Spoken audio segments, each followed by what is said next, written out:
Michael slowly came to himself inside one of the cells he had seen from the outside with Lucifer. Whatever they had done to him, it had let him black out without him even noticing.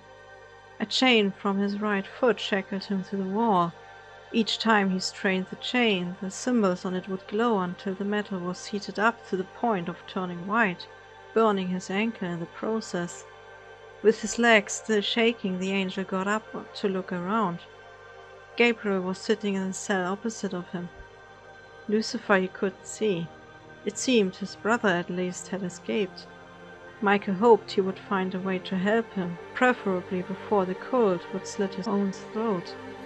He looked back at Gabriel's pitiful form, with his knees drawn up and his face buried. He had always been gentle, too gentle. It had taken a lot from him when they had fought the Watchers, for he tended to find peaceful solutions to every conflict. "Brother," Michael hushed, whereupon Gabriel looked up, revealing a pale face and a resigned expression. "Don't be afraid of the darkness." "But I am, Michael. I am. Angels are scarce lately, and the last ritual has been a while back.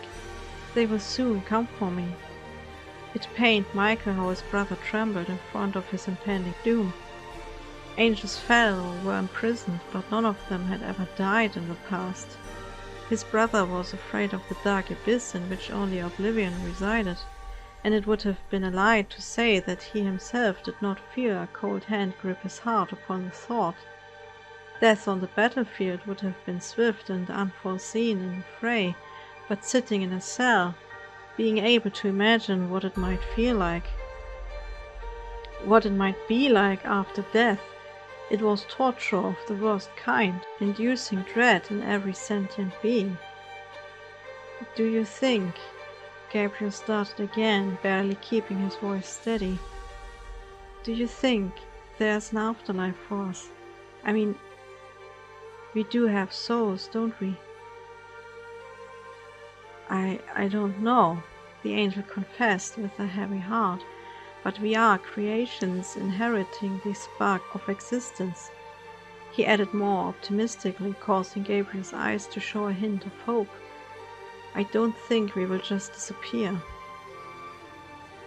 "I am afraid, brother. So terribly afraid. Do you think it will hurt? When they do it, I mean, don't talk like that. I know Lucifer will come for us. You saw him fight. But even the Lightbringer is powerless against time, Michael. Against death." Michael swallowed as the solemn mood started to infect his steadfast soul. "Just promise me you won't leave me alone. Promise you will be with me when they come." "I'll be with you in spirit until you—" The angel's voice faltered as he failed to finish the sentence. "Until you have crossed the veil."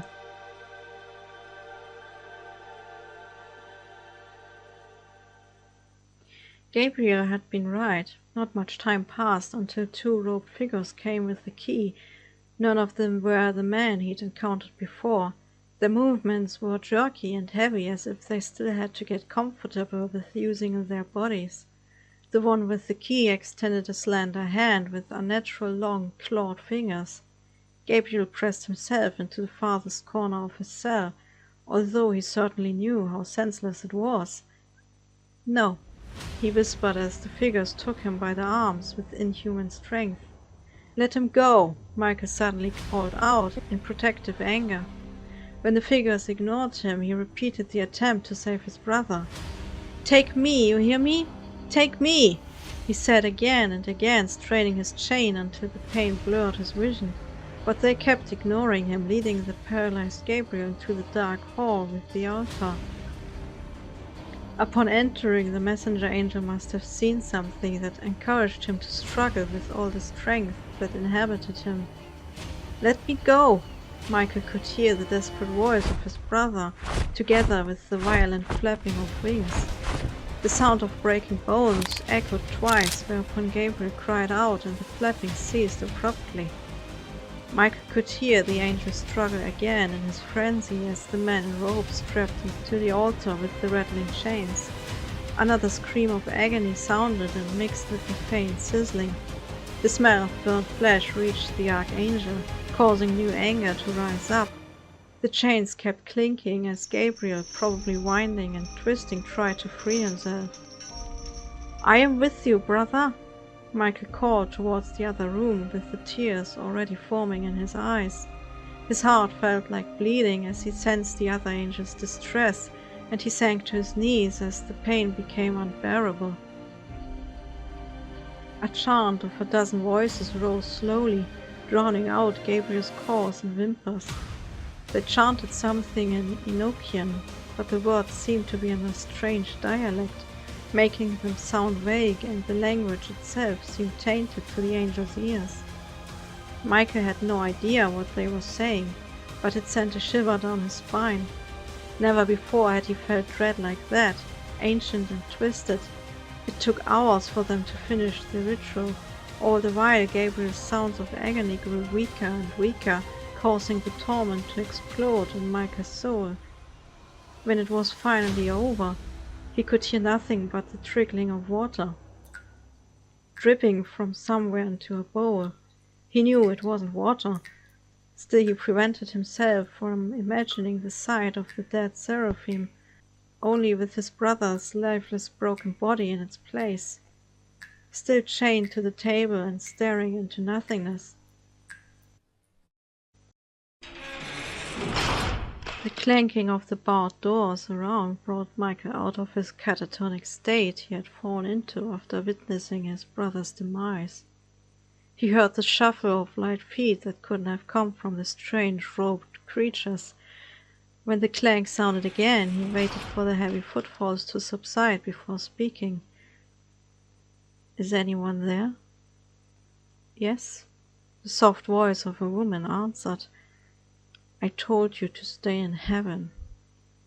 I was on my way back when they caught me. You're Michael, aren't you?" "I am. What is your name?" "Caela, the Firewind." Pressing his head against the bars, Michael could see a strand of Caela's fiery red hair hang through the bars of the cell next to him. Her thin fingers wrapped around the bars. She tried to get a look at him too. Her skin was of orange-bronze color, and the end of one of her wings showed red-brown feathers. "I saw the blood on the altar in the other room. They mean to harm us, don't they?" "They do." Michael felt guilty for his flat answers, but since Gabriel, a veil had draped itself over his soul. No matter how hard he tried, it wouldn't lift. "And I won't be able to save you. Our Almighty Father will smite them for their sins. I know he will." Michael smiled bitterly upon recalling that God had left heaven and thus abandoned them as well as humanity. But he didn't want to take away the other angel's beacon of hope and faith she still maintained. Michael would have liked to talk more, to hear her warm voice. Shame seized him at the realization that the one to give safety was the one craving it from the one he should protect. Her presence was like a flame, burning for eternity in this cold prison. "I heard many great things about you." "Did you?" Michael replied, sincerely amazed about the female angel's high opinion of him. "You were talked of highly among the common Malachim, the one who defeated the rebel and protected heaven from falling to pieces. Back then we all feared that the war might tear it apart." Michael allowed his mind to go back to the days of battle with reluctance. It was true, the war had been raging for years between the different fractions. The sheer power the archangels wielded threatened to destroy the home they tried to keep safe. They had been lucky the cherubim and seraphim did not take part in it due to their inability to feel human-like emotions, or everything might have been annihilated. Their powers were, after all, far beyond the ones of the simple Malachim, the ones beneath God's throne which were more human. Those higher celestial beings never sleep. Their eyes are eternally open, and if his brother would have broken through the lines of Micah's army, the cherubim would have torn him apart for sure. When Lucifer one day declared he would fight until God would accept him as a free angel, as he had called it, the task of leading the army of heaven had fallen to Micah. He was the best fighter, and after the Lightbringer, the one everyone looked up to. He always had been the natural leader, whilst Lucifer had been a dreamer. "I did what duty demanded," he uttered hoarsely. "I take no pride in it." Guilt let his stomach grow cold as he remembered the bloody days. None had died back then, but inflicting pain upon each other could be as traumatizing to angels as killing could be to humans. Lucifer's face appeared in front of his mind's eye, a face contorted by wrath and sadness. Michael had condemned him to be pure evil when he had disobeyed their father, and he had wounded his brother and sent him into the pit despite the love he still felt for him. He had almost believed to die due to the torment he had experienced after, but heaven had been turned into a bloody battlefield and the golden fields reduced to trampled plains of mud as the fighting wouldn't stop.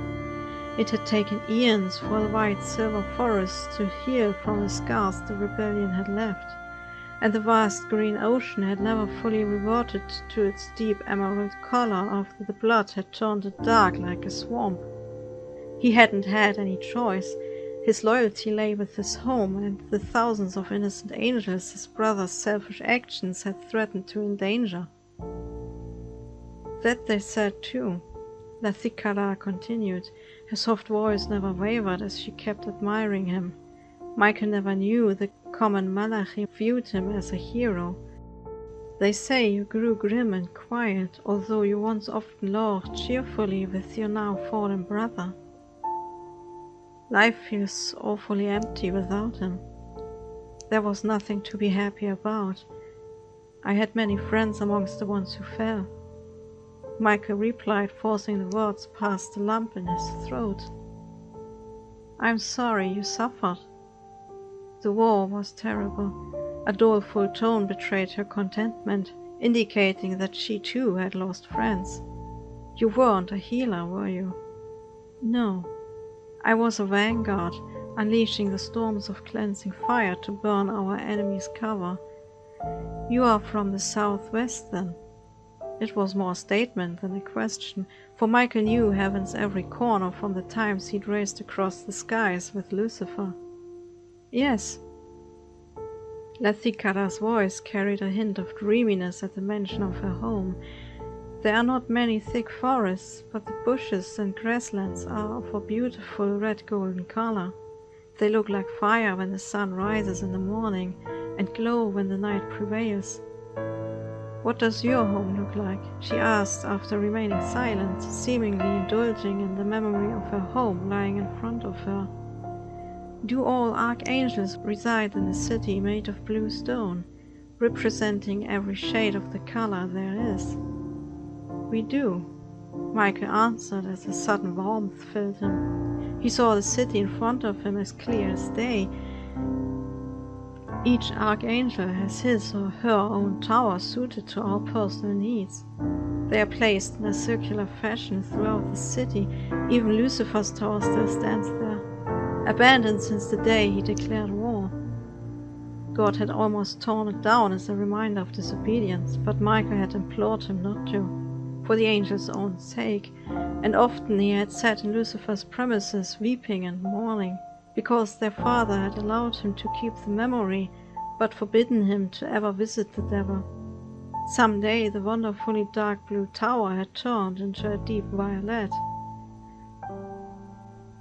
Michael assumed that Lucifer was still connected to his home and that it reacted to his emotional state. Seeing his brother in hell all these millennia later confirmed the theory. His brother's guilt and regrets for the pain caused must have resulted in a change of color. "In the middle there is a dome of heavenly light," Michael continued with a smile forming on his face. "Father sat in the center of it. On his mighty throne and in garments too pure to describe, and the seraphim were everywhere around to spread their light, and the cherubim guarded each entrance with their love, and the gentle voices of the Ophani would chant chants to praise as they guarded Father's throne. A tear of joy ran down his cheek as he kept remembering. Often he would prepare his heavenly coach, driven by these direct servants. He would steer it through the sky, this heavenly chariot, and his love would warm our hearts. And he would look at us and smile, and fill us with pride. That sounds wonderful. It is, Michael confirmed. The Father had been a benevolent God before the rebellion. After that, cruelty had found a way into God's heart, causing his punishments against earth and heaven to be severe for even small mistakes. The angel was sure without the rebellion, neither the battle against the Watchers nor the flood would have turned out the way they did. In that case, he understood his siblings' disdain for Lucifer. His dark actions had created evil in the universe, evil strong enough and wicked enough to even influence God. Do you think I might see it someday? Michael took a deep breath before he answered with false encouragement. Why not? You would like it. I could show you the best place to see towards the southwest or the ocean in the east. Michael felt like being suffocated when Lathikara agreed to the generous offer full of grateful anticipation. But promising to fulfill her wish, even if they would never be able to do it, was all he could give her. Much time passed, but eventually they came for her. Michael was puzzled as to why he was spared when they had even sacrificed the seraphim. "What are you going to do to me?" she asked her captors, but got no answer. "Michael," she called out with fear tainting her beautiful voice. "Michael, what will happen to me?" Getting up, Michael went to the bars to see an angel whose grace and beauty had to be bested yet. Long salmon-colored garments adorned her faintly glittering skin. Her dark red eyes looked into his silver ones for help. "Michael, please." Her begging drove a dagger through his already wounded heart. "Don't struggle," he said, trying to comfort her. "It will only cause you more pain." "We will go back home, right?" she said with brave optimism, her voice, however, already cracked at the disappointment. "You are the protector of heaven. You will save us." Michael knew she was close to tears. Only her own strength prevented them from coming. "I am with you, Lathikara. I will share your pain." "But you promised." "Did you deceive me?" "To grant you a few moments of joy, I did. Still, it doesn't make the deed less wicked." To his surprise, she smiled at him. "Now I know why you are so close to the rebel." Michael didn't know if that was a reproach or a compliment. Lathikara said nothing more and went willingly. Despite his promise, the angel covered his ears when the chanting began. Her cries of pain had broken him, and he just wanted it to stop. He hoped she wouldn't suffer long against his better judgment. The protector of heaven, she had called him. He wasn't a protector. He was a coward. He had been a coward back then for not standing with his brother, and he was a coward now for blocking out the suffering of the innocent one. With bitterness he thought how he wasn't that different from Lucifer. Perhaps he never had been.